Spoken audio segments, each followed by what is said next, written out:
People who cheated their way to be millionaires. Hello YouTube, welcome back to yet another exciting video. It's not surprising that people want to be millionaires. I mean, we all want money one way or another, and we'll do just about everything to have it. But some people take things too far when it comes to looking for money.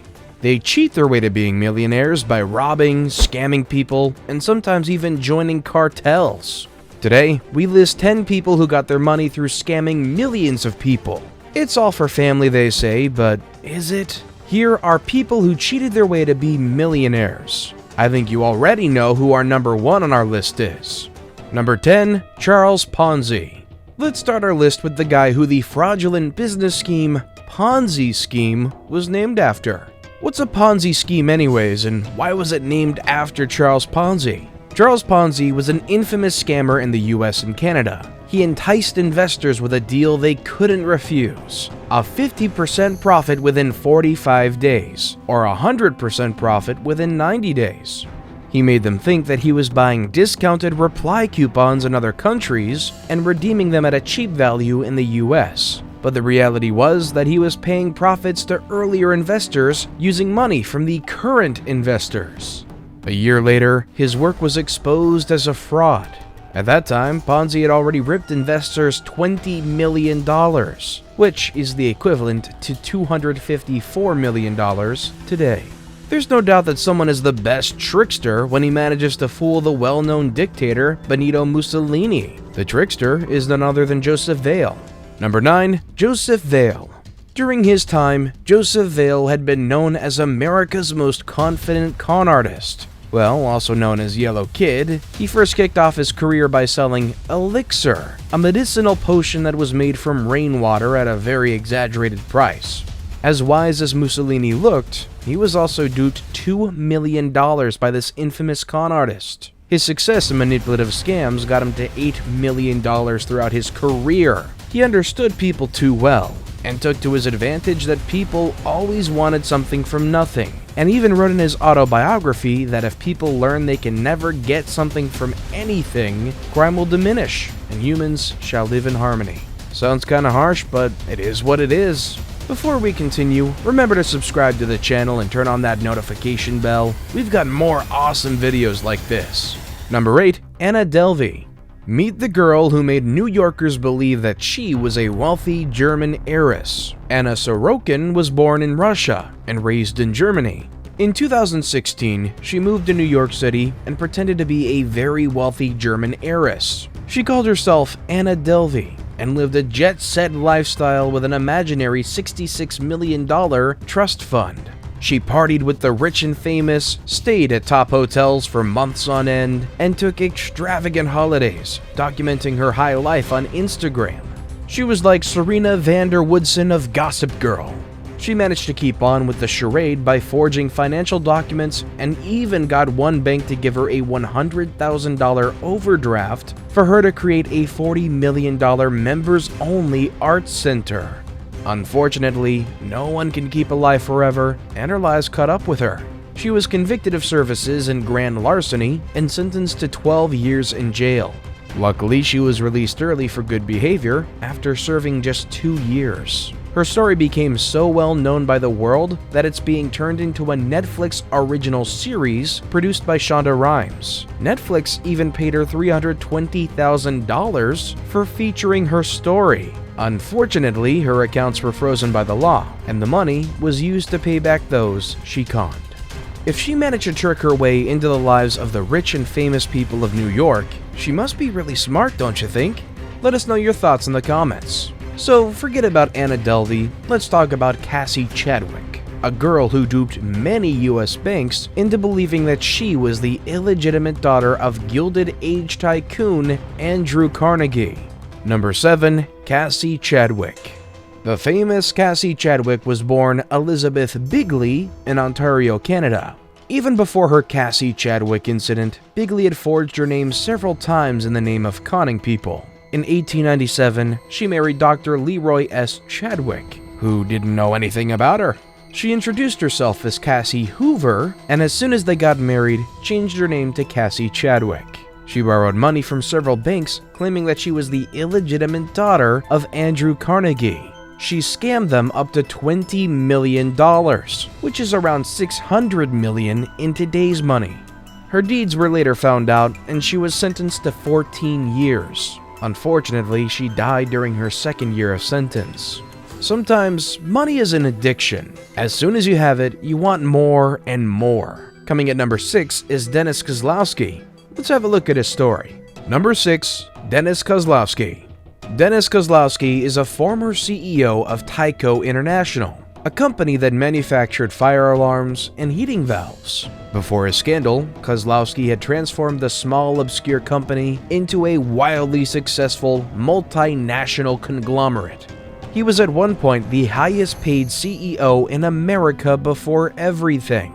The question is, what happened to him? Kozlowski was charged with crimes related to his receipt of around $81 million that included unauthorized bonuses. Apart from that, he was alleged to have purchased art for nearly $15 million, an authorized payment by Tyco of a $20 million investment fee to Frank Walsh, a former Tyco director. From all that, Kozlowski became a target of the law to serve as an example to the would-be abusers of the system regarding the pitfalls of unethical business behavior. He was sentenced to a minimum sentence of 8 years and 4 months, and an aggregate maximum sentence of 25 years. He's currently serving his sentence, which hopefully will be ending on May 17, 2022. These people seem to have some kind of supernatural powers that make people do whatever they want. I mean, how do you explain the way they scam people? What do you think? Number 5. Bernard Ebbers. You wouldn't imagine a born millionaire would scam countless people in the US, would you? Bernard Ebbers, former CEO of WorldCom, pulled off one of the largest accounting scams in US history between 2001 and 2002. He was convicted for overseeing a false financial report and said to have defrauded investors on an epic scale. Did you know that Bernard Ebbers was named the 10th most corrupt CEO of all time? Number 4. Barry Minkow. At just 15 years old, Barry Minkow established a carpet cleaning and restoration company. No one knew it would be the beginning of what became one of America's largest Ponzi schemes and accounting frauds. By the time the company was crashing down and his scheme was known, Minkow had already frauded investors $100 million. He was then convicted and sentenced to 25 years in prison. Lucky for him, he got an early release, and you wouldn't believe it when I tell you he reformed and became a pastor and a fraud investigator. No, don't be swindled. He became a pastor to defraud members of his church. Yes, you heard it right. Some people just never learn from their mistakes. Number 3. Allen Stanford. Robert Allen Stanford is a former financier and an American financial fraudster. It was known to the world that his investment company, Stanford Financial Group, was just a massive Ponzi scheme and fraud. When Stanford bank depositors claimed to make higher than market returns, the FBI and the Financial Industry Regulatory Authority, a major U.S. private sector oversight body, started investigating the Stanford Financial Group. They later revealed that Allen Stanford had grossly misinformed his 50,000 investors about the level of professional management that they were receiving.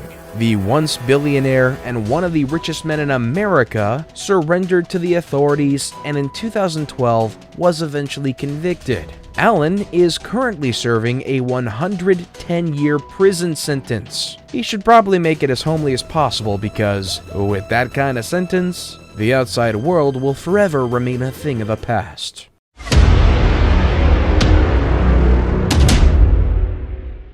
And with that, it's now time for today's best pick. Today's photo was sent to us by a subscriber, so if you come across a photo online and you want to know more details about it, just send it over to us. We might even feature it in our future video. Number 2. Ruja Ignatova. She's known as the Krypton Queen, and the guy on the left is her brother, Konstantin Ignatova, who recently pleaded guilty to the OneCoin scam. Ruja Ignatova is the founder of OneCoin, a Ponzi scheme that has been recorded as one of the biggest scams in history. According to the Justice Department, OneCoin accounts took in over $4 billion from the fourth quarter of 2014 to the third quarter of 2016. The money stolen by OneCoin stands out even among the outlandish capers of the cryptocurrency era.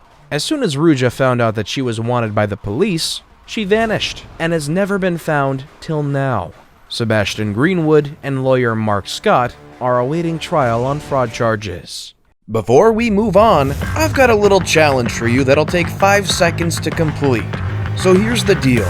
You just leave a like on this video, smash that subscribe button, and hit the notification bell, and you will get 25 years of amazing luck. Try it, it really works. And number 1, Bernie Madoff. We sum up our list with the guy who operated the biggest financial fraud in US history, Bernie Madoff. He's also the only fraudster who was sentenced to 150 years in prison for his crime. I know you're all wondering what he did to receive the maximum sentence one can have. Well, Madoff was guilty of 11 felonies. Many of his clients were celebrities like Kevin Bacon, Larry King, and Steven Spielberg. He even managed to con Mitsubishi, AXA, and also HSBC through his company Bernard L. Madoff Investment Securities. The amount duped was $18 billion, while investors claimed that their investments had grown to $60 billion. Unfortunately, he never got to finish his sentence, as he passed away in April of 2021 at the age of 82.